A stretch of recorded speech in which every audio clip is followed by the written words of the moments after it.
लगातार social media पर देख रहे हैं कैसे पुलिस एक शिक्षक को कैसे तमंचा, आप देखते हैं तमंचा स्मगलर बना देती है। गनीमत रही ये सीसीटीवी फुटेज आप देख सकते हैं ऊपर, जो सारा सच सामने आया। क्या हुआ इन सभी पर बातचीत करेंगे। राखी हमारे साथ जुड़ चुकी हैं। क्या मामला था, पहले आप बताइए विस्तार से। सर, मामला हमारा आपसी परिवार का विवाद चल रहा है ज़मीन को लेकर। उसमें हमारे पापा जी को अभी 2 महीने पहले धोखाधड़ी से एसओ साहब ने अंगूठा लगवा लिया था। ये पड़े हुए नहीं हैं।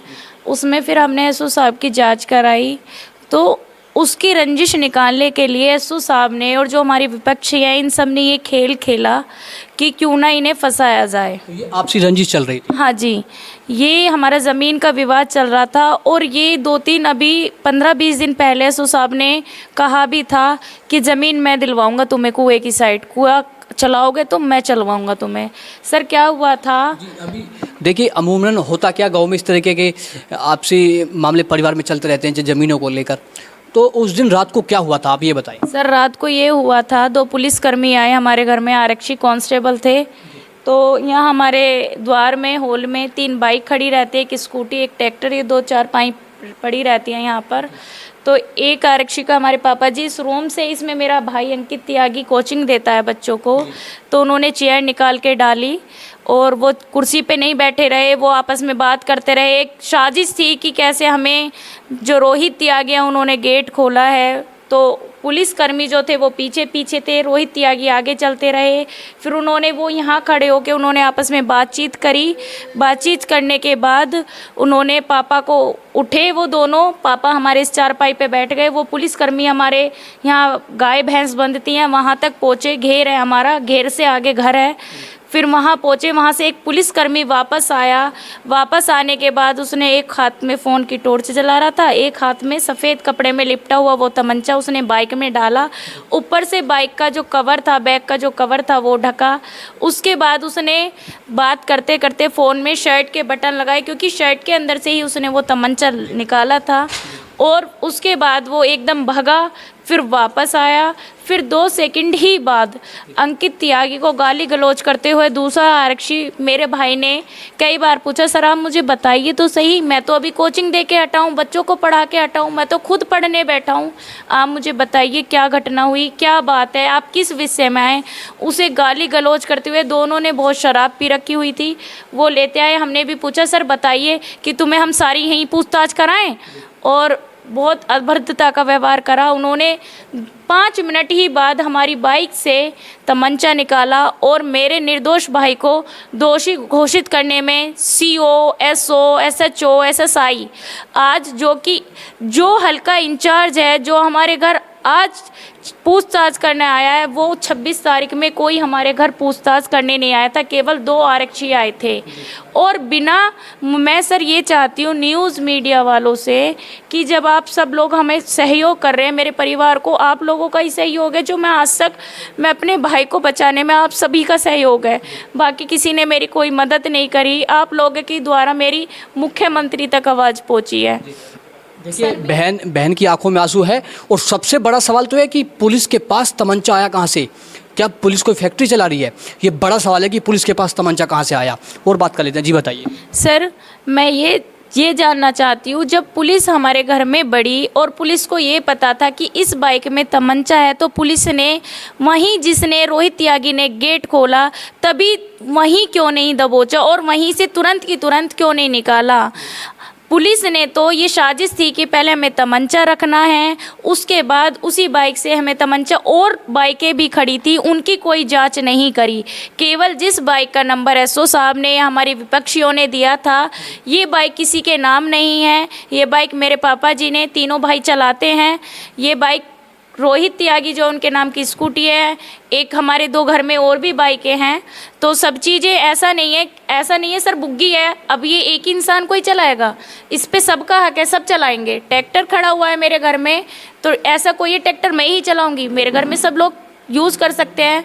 तो सर मैं ये चाहती हूँ कि पुलिस अब भी अपने दोषी आरक्षियों को बचाने में जुटी है। पता नहीं हमसे बार बार कि हमने सारे सर फुटेज दे चुके हैं, पूरे उत्तर प्रदेश में छाई हुई हैं हमारी फुटेज। उत्तर प्रदेश अब तो कप्तान साहब ने उनको लाइन हाजिर कर दिया है। हाँ जी सर, मैं लाइन हाजिर नहीं चाहती उन्हें, मैं तो बर्खास्त चाहती हूँ और उन्हें जेल में बर्खास्त करने के बाद भी उन्हें जेल में डाला जाए, जिससे कोई और अंकित त्यागी ना फंसे। जी, आप रात को 11 बजे ही आईजी के यहाँ पर पहुँच गई थी? हाँ जी सर, मैंने बहुत रिक्वेस्ट करी, मेरे पैर में भी चोट लग गई जो थी। वहाँ पर पुलिस वाले थे उन्होंने आपको मिलने नहीं दिया? नहीं सर, मुझे किसी ने नहीं मिलने दिया। वहाँ जब मैं पहुँची तो मैं बहुत बिलख रही थी। मेरा बच्चा है 4 साल का, वो अभी भी बुखार में पीड़ित है, वो बहुत बिलख रहा था और हम बहुत बुरी तरह से, मेरे पापा भाई सब रो रहे थे क्योंकि मेरा भाई निर्दोष था, वो यूपीएससी की तैयारी कर रहा था। हमारे सारे सपने उसी के पीछे बंधे हुए हैं सर। और मैं ये चाहती हूँ, जब हम रोए बिलबिलाए तो वहाँ ऐसा लगा, तो वहाँ किसी ने सूचना दी सीओ साहब को। सीओ साहब आए, सीओ साहब ने हम पे सब पे दबाव बनाया कि आप डीवीआर दे दो, हम 2 घंटे में आपके भाई को छोड़ देंगे। मैंने कहा सिर्फ डीवीआर की ज़रूरत क्या है, जब हम आपको फुटेज दे रहे हैं वो भी तो डीवीआर से ही निकली हुई है। लेकिन उनका जो दबाव था वो डीवीआर का था। तो सर मैंने अपना डीवीआर नहीं दिया है, फुटेज मैं दे चुकी हूँ। बाकी जो भी उनकी, मेरे भाई को छोड़ा गया हमारे बिना परिवार की सूचना के। थाना जो अध्यक्ष है उसने हमें कोई सूचित नहीं करा गया। 41A के 4 कागजों पे तो नोटिस लिखा हुआ था, वो उसने नहीं पढ़ा। वहाँ भी उन्होंने बहुत अभद्रता का प्रयोग किया। मैं भी गई, मुझे भी नोटिस नहीं दिखाए। 3 कागज पेपरों पे सिग्नेचर, खाली पेपरों पे सिग्नेचर करवाए मेरे भाई के, और 4 नोटिसों पे सिग्नेचर करवाए सर मेरे भाई के। आप भी गए और आपके जब भाई को पुलिस ले गई थी, कैसा व्यवहार था पुलिस का? सर पुलिस का बहुत गलत व्यवहार था। पुलिस तो मैंने बहुत कोशिश करी मेरे भाई को मुझसे मिलवा दो सर, मैं बहुत तड़पी, मैंने पैर तक पकड़े पुलिस कर्मियों के, वहाँ जो जिनकी ड्यूटी लगी हुई थी। अपने हल्का इंचार्ज जो हैं दरोगा, मैंने उनके पैर तक पकड़े, सर मेरे भाई को मिलवा दो, मेरा भाई भूखा प्यासा है, सर मैं अपने भाई को कुछ खिला तो दूँ। कह लगे यहाँ कुछ नहीं खिलाओगी, जेल में जाके खिलाना। सर मुझे बहुत धमकी दी, और ज़्यादा ज़बरदस्ती करोगी तो तुम्हें जेल में डाल देंगे सारे परिवार को, यहाँ के ज़बरदस्ती कर रहे हो। तो सर मैं ये चाहती हूँ, मेरा सभी से सीएम मुख्यमंत्री से अनुरोध ये है कि जो पुलिसकर्मी हैं, जो इन कामों को, गलत कार्य को कर रहे हैं, पुलिस हमारी सुरक्षा के लिए बनी हुई है, ना कि हमें फांसने के लिए। आज एक अंकित त्यागी के घर में कैमरा लगा हुआ है, लेकिन और अंकित त्यागी के घर में कैमरे नहीं लगे हुए सर। तो मैं ये चाहती हूँ कि इन्हें सख्त से सख्त कार्रवाई तो की जाए, जेल में डाला जाए।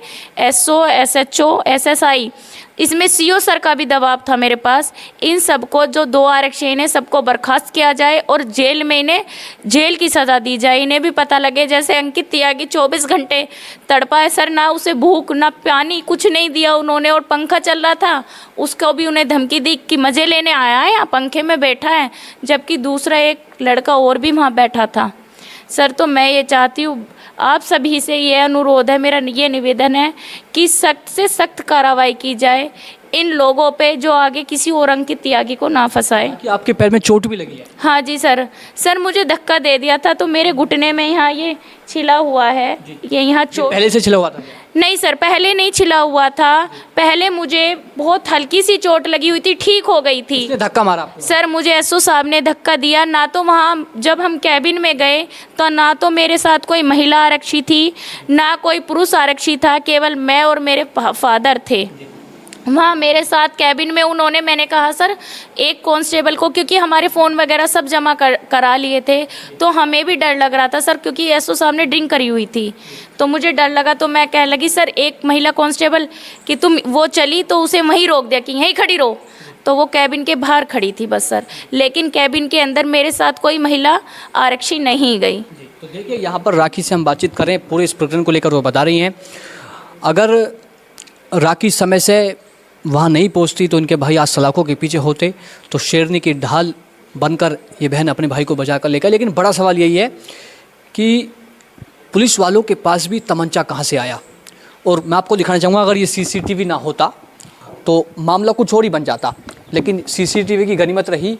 सर मेरे एक ही बेटा है जो, जिसे पुलिस की इतनी दहशत बैठ गई है, वो 26 तारीख से इतना बीमार है, इतना सीरियस कंडीशन है, उसके दवाई देने के बाद भी उसे 102 103 बुखार है, ना तो उसे खाने का पता ना पीने का पता। भाई के डिप्रेशन में तो हुई, लेकिन अपने बेटे के मैं भी डिप्रेशन में हूँ सर।